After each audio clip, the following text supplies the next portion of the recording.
ये बताएं, मेरे पहले तो ये मैं आता हूँ इस पे कि एक बंदा 4 शहरों में कैसे हो सकता है, लेकिन जो अदालत में आज हुआ, मुझे याद है कि साबिक वज़ीर-ए-आज़म नवाज शरीफ और उनकी साहबजादी मरीम नवाज साहिबा को जब सज़ा हुई थी, तीन केसेस थे उनके ख़िलाफ़, तो उसमें वो उस वक्त लंदन में थे और उन्होंने वहाँ से कहा था कि मैं चाहता हूँ मैं पहुँचूँ तो फिर फैसला अनाउंस किया जाए, मैं जज साहब की आंखों में आंखें डालकर फैसला सुनना चाहता हूँ। तो कुछ बदला नहीं, वही सब कुछ चल रहा है दोबारा। बहुत शुक्रिया अफसार साहब, आपने दुरुस्त लफ्ज़ इस्तेमाल किया कि ये एक अदालती रिवायत होती है कि जब आप किसी मुजरिम को सज़ा सुनाते हैं, मुजरिम आमतौर पर या बेल पर बाहर होता है या जेल के अंदर कैद होता है। बिल्कुल, ये कभी नहीं होता, बहुत कम केसेस में होता है कि जज के सामने मुजरिम बैठा हुआ हो।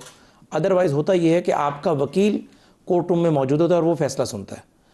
ये कॉमन प्रैक्टिस है। वकील भी नहीं पहुंचने दिया, वही अर्ज़ कर रहे हैं, कॉमन प्रैक्टिस रही है। लेकिन अगर वकील तो एक कौंसल होता है किसी बंदे का, अगर मुजरिम खुद सामने मौजूद हो तो एक कंपल्शन रहती नहीं है। बेसिकली जब बानी तहरीक इंसाफ मौजूद थे, बुशरा बीवी मौजूद थी, तो जज ने फैसला सुनाया कोई खिलाफ कानून नहीं है, कोई खिलाफ रिवायात नहीं है।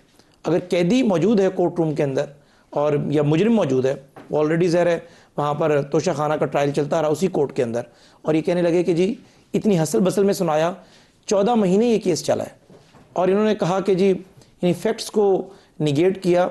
शहबाज शरीफ साहब ने बतौर वज़ीर आला पंजाब और बतौर वज़ीर आज़म कभी तोशा खाना से एक पेंसिल भी अगर बतौर तोहफे में ली हो, कह रहे हैं, मैं बता रहा हूँ, अगर शहबाज ने बतौर पेंसिल भी कभी तोहफे में ली हो या उन्हें तोशा खाना में चीज़ें मिली और उन्होंने खुद रख ली हो, वो मैं इस ओहदे से रिज़ाइन कर दूंगा। शहबाज शरीफ को बतौर वज़ीर आला पंजाब जब कभी कोई चीज़ मिली उन्हें तोशा खाना में जमा करा दी।